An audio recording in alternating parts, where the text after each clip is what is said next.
ہندوستان کے راجا، ہم سب کے خواجہ عطائے رسول ہند الولی رحمۃ اللہ علیہ کی غریبوں سے محبت دیکھیے، غریبوں سے پیار دیکھیے کہ آپ غریبوں سے کتنی محبت کرتے ہیں، آپ غریبوں سے کتنا پیار کرتے ہیں کہ ہندوستان کے راجا سیدنا خواجہ غریب نواز رحمۃ اللہ علیہ کی بارگاہ میں ایک دہلی کا رہنے والا شخص جو کسان تھا، نہایت ہی غریب تھا، حاضر ہوتا ہے، اور حاضر اس مقصد کے تحت ہوتا ہے کہ بادشاہ نے اس کے اوپر ٹیکس نافذ کر دیا ہے اور اس کے پاس اتنی دولت نہیں کہ وہ ٹیکس ادا کر سکے، اور یہ انسان خواجہ غریب نواز رحمۃ اللہ علیہ کی بارگاہ میں حاضر ہوتا ہے، اور حاضر ہونے کے بعد میں سیدنا خواجہ غریب نواز رحمۃ اللہ علیہ کو واقعہ بتاتا ہے کہ میرے اوپر بادشاہ نے ٹیکس لاگو کر دیا ہے اور میرے پاس اتنی دولت نہیں ہے، میرے پاس اتنا اثاثہ نہیں ہے کہ میں ٹیکس کو ادا کر سکوں، اور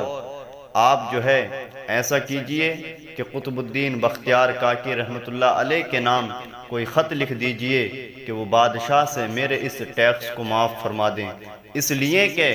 قطب الدین بختیار کاکی رحمۃ اللہ علیہ آپ کے مرید ہیں،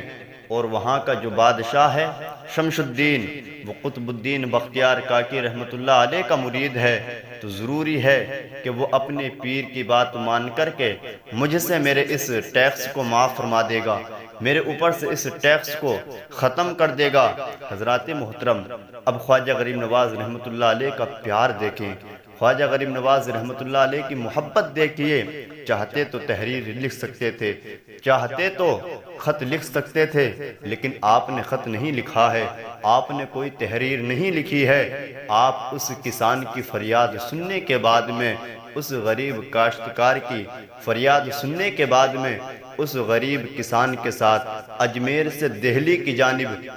پیدل سفر کرنے لگتے ہیں۔ حضرات محترم، اپنے کسی مرید کو ساتھ میں نہیں لیتے ہیں، بلکہ تنے تنہا اس غریب کسان کے ساتھ میں خواجہ غریب نواز رحمۃ اللہ علیہ پیدل جو ہے دہلی تشریف لاتے ہیں۔ جیسے ہی دہلی کے اندر خواجہ غریب نواز رحمۃ اللہ علیہ کی آمد ہوتی ہے، قطب الدین بختیار کاکی رحمۃ اللہ علیہ کو پتہ چلتا ہے، شمس الدین بادشاہ کو پتہ چلتا ہے، تو آپ کی خدمت کرتے ہیں۔ آپ کی خدمت کرنے کے بعد میں آپ سے خواجہ قطب الدین بختیار کاکی رحمۃ اللہ علیہ ادب بھرے لہجے میں پوچھتے ہیں، حضور کیسے آنا ہوا، کس مقصد کے تحت آئے ہو؟ جیسے ہی خواجہ غریب نواز رحمۃ اللہ علیہ سے قطب الدین بختیار کاکی رحمۃ اللہ علیہ اتنا پوچھتے ہیں، خواجہ غریب نواز رحمۃ اللہ علیہ اس غریب کسان کی جانب اشارہ کر کے کہتے ہیں کہ مجھے اس کی وجہ سے دہلی آنا پڑا ہے، مجھے اس کسان کی وجہ سے تمہارے پاس آنا پڑا ہے۔ کہتے ہیں خواجہ غریب نواز رحمۃ اللہ علیہ کہ تم نے اس کے اوپر ٹیکس لاگو کر دیا ہے، اس کے پاس اتنی دولت نہیں ہے، اس کے پاس اتنا اثاثہ نہیں ہے کہ اس کو ادا کر سکے، میں اس وجہ سے آیا ہوں تاکہ تم اس کے ٹیکس کو معاف فرما دو۔ حضرات محترم، خواجہ غریب نواز رحمۃ اللہ علیہ کے ان جملوں کو سننا تھا۔ قطب الدین بختیار کاکی رحمۃ اللہ علیہ کہتے ہیں، حضور آنے کی کیا ضرورت تھی، حضور اتنا طویل سفر کرنے کی کیا حاجت تھی، آپ نے اتنی زحمت اٹھائی، بھلا کس وجہ سے؟ آپ تو صرف ہمیں جو ہے خط لکھ کر کے بھیج دیتے، ہم اس کے ٹیکس کو معاف فرما دیتے، بھلا بادشاہ کی کیا مجال کہ وہ آپ کے جو ہے لکھے ہوئے خط کو ٹھکرا دیتا، بھلا بادشاہ کی کیا مجال کہ وہ آپ کے خط کو نہیں مانتا؟ حضور آنے کی ضرورت کیا تھی؟ حضور آپ تو نہیں آتے، صرف ہمیں خط لکھ کر کے بھیج دیتے، ہم بادشاہ سے اس کے ٹیکس کو معاف کرا دیتے۔ لیکن حضرات محترم برادران اسلام، خواجہ غریب نواز رحمۃ اللہ علیہ کہتے ہیں کہ مجھے معلوم ہے کہ تم میرے خط کے ذریعے سے اس کے ٹیکس کو معاف فرما دیتے، اس کے کاغذوں کو واپس کر دیتے، لیکن میں اس غریب کے ساتھ جو وہاں سے یہاں تک چل کر کے آیا ہوں،